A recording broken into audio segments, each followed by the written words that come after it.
കേട്ടോ, ഇവൻ ഫൗളാണെന്ന് അറിഞ്ഞപ്പോഴേ എനിക്കങ്ങ് ചങ്കയായി പോയി. ചങ്കിക്കാതിരിക്കുന്നത് അവൻ കോണാനല്ലേ കൊടുത്തിരിക്കുന്നത്. ഏതായാലും പിറന്നപാടെ വരാഞ്ഞ ദൈവാദിനം. എന്തോ ആടാ ആ അറിയോലാളി എന്തിയെ? ഇവിടെ വന്നാ അങ്ങേരുടെ കുടൽ നീ കുത്തിയെടുക്കുമെന്നല്ലേ പറഞ്ഞത്. അങ്ങേര് പോയി, ഇപ്പൊ മക്കത്തെത്തിക്കാണും. സാധിച്ചോ? ഞാനിനി എന്താ ചെയ്യും? എന്തോ ചെയ്യാനാ, നല്ല വേഷമാ. ഇതുപോലെ അങ്ങ് നടന്നോടാ, ഇഷ്ടംപോലെ ഫൗളും ചെയ്യാം. എന്റെ പൊന്നു മുതലാളി എന്നെ രക്ഷിക്കണം, ഒരബദ്ധം പറ്റിപ്പോയതാ. ഇനി മേലാൽ ഫൗള് കാണിക്കുവോ? ഇല്ലേ, ഇനി ജന്മത്തെ പൗള് കാണിക്കത്തില്ലേ? എന്നാലേ ആ വള്ളത്തിന്റെ പുറകിലിരിപ്പുണ്ട്, ചെന്ന് കാല് പിടിച്ച് മാപ്പി ചോദിക്കും. അറിവ് മുതലാളി.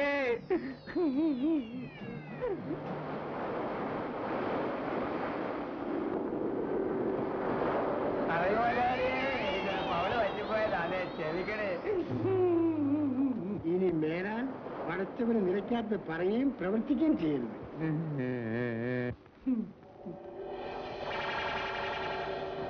ഫൗളെ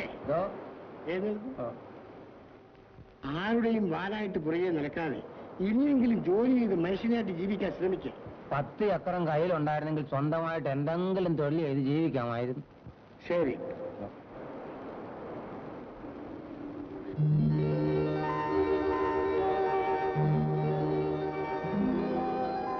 ഇതെടുത്തു, ഇനിയെങ്കിലും നല്ലവനായിട്ട് ജീവിക്കൂ.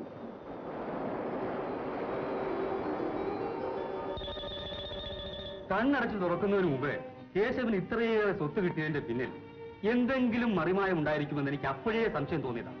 നാട്ടുകാർ എന്തൊക്കെയാണ് പറയുന്നറിയാമോ? ഈ അറബി ഇവൻ എവിടെ നിന്ന് കിട്ടി? എന്താണ് ഇവർ തമ്മിലുള്ള ബന്ധം? ബന്ധം എന്താ? തൊലി വെളുത്ത മകളുമായിട്ടുള്ള ബന്ധം തന്നെ. അനാവശ്യം പറയാതെ. പിന്നെ എങ്ങാണ്ടോ കിടന്ന ഒരു മനുഷ്യൻ ഇവിടെ വന്ന് ഈ സ്വത്തൊക്കെ വെറുതെ കൊടുക്കുവോ? അയാൾ ഒരു മന്ത്രവാദി കൂടിയാ. ഏതായാലും കൃഷ്ണൻകുട്ടി ഒരു കാര്യം ചെയ്യും, രഹസ്യമായിട്ടൊന്നും അവിടെ അവനെ പോയി ഇതിന്റെ സത്യാവസ്ഥ മനസ്സിലാക്കിട്ട് വരും. ആ അറബിയുടെ വെപ്പാട്ടിയാണോ അവളെന്ന് ആദ്യം അറിയേണ്ടത്. ഞാൻ ഇപ്പം തന്നെ പോയി വിവരങ്ങളെല്ലാം അറിഞ്ഞിട്ട് വരാം. പിന്നെ ആനത്തലയോളം പൊന്നു കൊണ്ടുവന്നാലും ശരി, കണ്ടവന്റെ കൂടെ കഴിഞ്ഞ പെണ്ണിനെ ഞാൻ ഈ വീട്ടിൽ കേട്ടത്തില്ല. നീ പിടയ്ക്കാതെ, മനുഷ്യന്ദ്രനെ അസൂയ പറഞ്ഞു വരും. എന്താ അളിയന്റെ പൊന്ന് കണ്ടപ്പോ കണ്ണ് മഞ്ഞളിച്ചു പോയോ? ഏതായാലും കൃഷ്ണൻകുട്ടി വിവരങ്ങൾ അറിഞ്ഞിട്ട് വരട്ടെ, എന്നിട്ട് നമുക്ക് കാര്യങ്ങൾ തീരുമാനിക്കാം. മക്കത്ത കപ്പല് വന്നെടുത്ത് പിന്നെ സെല്ലിയ മോതിരം കൊണ്ടുവന്ന് സെല്ലിയ മൗലി.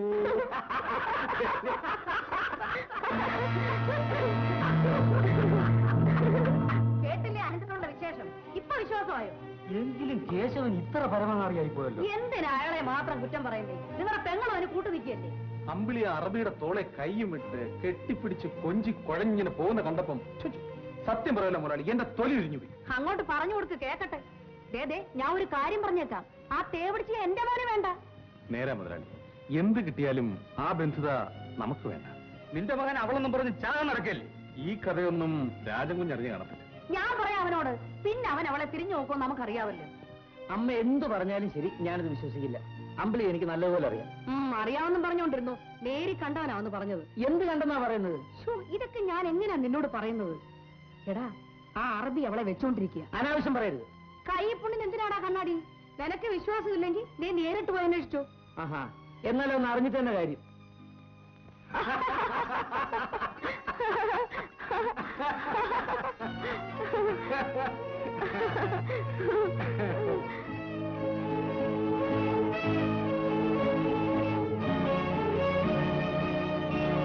രാജേട്ടാ, ഞാൻ കേട്ടതൊക്കെ നേരാണല്ലേ? എന്താ രാജേട്ടാ? ആരാടി അറബി? അച്ഛൻ്റെ ഒരു കൂട്ടുകാരനാണ്. കൂട്ടുകാരൻ? അച്ഛന്റെയോ നിന്റെയോ? എന്ന് തുടങ്ങിയടി ഈ കൂട്ട്? രാജേട്ടാ, അപ്പോ നിങ്ങൾ ഇങ്ങനെ പണം ഉണ്ടാക്കിയിരിക്കുന്നല്ലേ?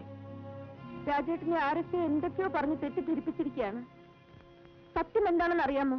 അറിയാം, ഞാൻ നേരിട്ട് കാണുകയും ചെയ്തു. കൂടുതലൊന്നും അറിയണമെന്നുമില്ല. ഞാൻ പറയുന്നത് വിശ്വസിക്കൂ, ഈ പണം തെറ്റായ മാർഗത്തിൽ ഉണ്ടാക്കിയതല്ല. പിന്നെ എങ്ങനെ ഉണ്ടായി? അത് പറയാൻ മടിയുണ്ടല്ലേ? ആ അറബി ആരാണെന്ന് ഈ പണമൊക്കെ എങ്ങനെ ഉണ്ടായിരുന്നു എനിക്കറിയണം. അറിയാത്തടത്തോളം കാലം ഞാനും നീയുമായി ഒരു ബന്ധവുമില്ല. രാജേട്ടാ, എന്നെ വിടൂ. പത്തും വലതൊന്നും നമുക്കില്ല. ഇവിടെ ഒന്നേ ഉള്ളൂ. ഇവിടെ സന്തോഷത്തിന് വേണ്ടിയല്ലേ നമ്മൾ ജീവിക്കുന്നത്? ഞാൻ എന്തു വേണമെന്നാ നീ പറയുന്നത്? ഇവളെയൊക്കെ വലുതാണോ നിങ്ങൾക്ക് ആ അറബി? മനസ്സിലായില്ല. ഈ അപവാദം സഹിച്ചുകൊണ്ട് ഇനി ആ മനുഷ്യനെ ഇവിടെ താമസിപ്പിക്കുന്നത് ശരിയാണോന്നാ ഞാൻ ചോദിക്കുന്നത്. എടീ നന്ദി കെട്ടവളെ, നീ എവിടെ നിന്നാണ് ഇത് ചോദിച്ചതെന്ന് അറിയാവോ? ആ നല്ല മനുഷ്യൻ നമുക്ക് വേണ്ടി ഉണ്ടാക്കി തന്ന കൊട്ടാരത്തിൽ പൊന്നും പണവും വന്നപ്പോൾ നീ ഇത്ര പെട്ടെന്ന് മാറിപ്പോയോ? എനിക്ക് എന്റെ മകളാ വലുത്. നിങ്ങളുടെ അറിവ് മൂലം അവളുടെ വിവാഹം മുടങ്ങാൻ ഞാൻ സമ്മതിക്കത്തില്ല. അതുകൊണ്ട് നിങ്ങളാണ് ഇവിടുന്ന് പറഞ്ഞു വിടണം. നീ എന്തു പറഞ്ഞു? അവരെ അടിക്കരുത്. എന്നോട് ക്ഷമിക്കണം. ഈ നന്ദി കെട്ടവൾക്ക് വേണ്ടി ഞാൻ മാപ്പ് ചോദിച്ചു. സാരമില്ല. നൂറ്റാണ്ടുകളായിട്ട് ഞാൻ സമുദ്രത്തിന്റെ അടിയിലായിരുന്നു. ഈ ലോകത്തെ മനുഷ്യന്റെ പകയെയും വിദ്വേഷത്തെയും കുറിച്ച് എനിക്കൊരറിവുമില്ലായിരുന്നു. ഞാനൊരു അമ്മയാണ്. എന്റെ മകളെ പറ്റി ആളുകൾ അപവാദം പറയുന്നത് കേൾക്കാൻ എനിക്ക് വിഷമമാണ്. ക്ഷമിക്കൂ. നിങ്ങളുടെ സന്തോഷം മാത്രമാണ് എന്റെ ലക്ഷ്യം. ഈ നിമിഷം ഞാൻ ഇവിടുന്ന് പോവുകയാണ്. അങ്ങ് എന്നെ വിട്ടു പോവാണോ? അതൊരിക്കലും സാധ്യമല്ല. നിങ്ങളാണ് എനിക്ക് മോചനം നൽകിയത്. ഞാൻ എന്നും നിങ്ങളുടെ കൂടെ ഉണ്ടായിരിക്കും. പക്ഷേ അരുവിയായിട്ടാണെന്ന് മാത്രം.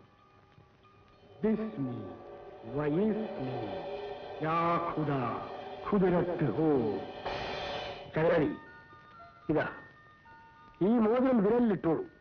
എന്നെ കാണണമെന്ന് ആഗ്രഹമുള്ളപ്പോൾ ഈ മോതിരത്തിന്റെ കല്ലിൽ ചുംബിച്ചാൽ മതി.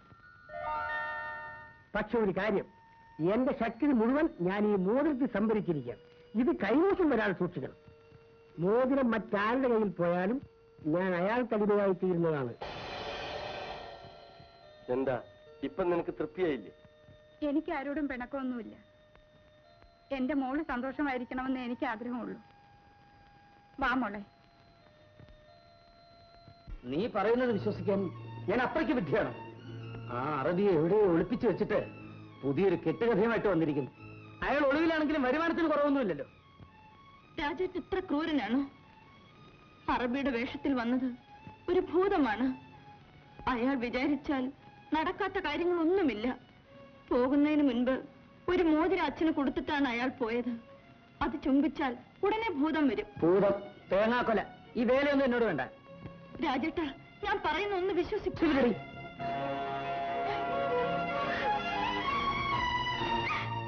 മോളെ, നീ പറഞ്ഞതെല്ലാം ഞാൻ കേട്ടു. ഇക്കാലത്ത് മോതിരത്തിന്റെയും ഭൂതത്തിന്റെയും കഥയൊക്കെ പറഞ്ഞാൽ ആരാണ് വിശ്വസിക്കുക? നിങ്ങൾക്ക് ആർക്കും വിശ്വാസമില്ലെങ്കിൽ ഞാൻ ആ മോതിരം എടുത്തിട്ട് വരാം. അതിനാൽ മോതിരം നീ എടുത്തിട്ട് വാ. ഞാനത് പരിശോധിച്ചിട്ട് നീ പറഞ്ഞതൊക്കെ ശരിയാണെങ്കിൽ അവനെ പറഞ്ഞ് ബോധ്യപ്പെടുത്തി നമുക്ക് കല്യാണം ഉടനെ അങ്ങ് നടത്താം. മോള് പോയി അതിനെ എടുത്തിട്ട് വാ. ഓ മോളെ. ഇല്ല മോളെ, എന്ത് വന്നാലും ഞാൻ നിന്റെ അച്ഛനോട് വിശ്വാസവഞ്ചന കാണിക്കില്ല. ആ മോതിരം ഞാൻ എടുത്തു തരില്ല. അമ്മേ, അമ്മാവിന്റെയും രാജേട്ടന്റെയും തെറ്റിദ്ധാരണ മാറ്റാൻ ഈ ഒരൊറ്റ മാർഗമേ ഉള്ളൂ. ഈ അവസരത്തിൽ അമ്മ എന്നെ സഹായിച്ചില്ലെങ്കിൽ അച്ഛൻ അറിയാതെ ആ മോതിരം എടുത്തു തരുന്നത് ശരിയാണോ മോളെ? അച്ഛൻ അറിയണ്ടമ്മേ. കണ്ണടച്ച് തുറക്കുന്നതിന് മുൻപ് ഞാൻ ആ മോതിരം കൊണ്ടുപോയിട്ട് തിരിച്ചു കൊണ്ടുവരാം. മോളെ, അമ്മേ, എന്നെ കൈവെടിയരുതേ. ശരി, അച്ഛൻ ഉറങ്ങുമ്പോ ഞാൻ ആ മോതിരം എടുത്തു തരാം.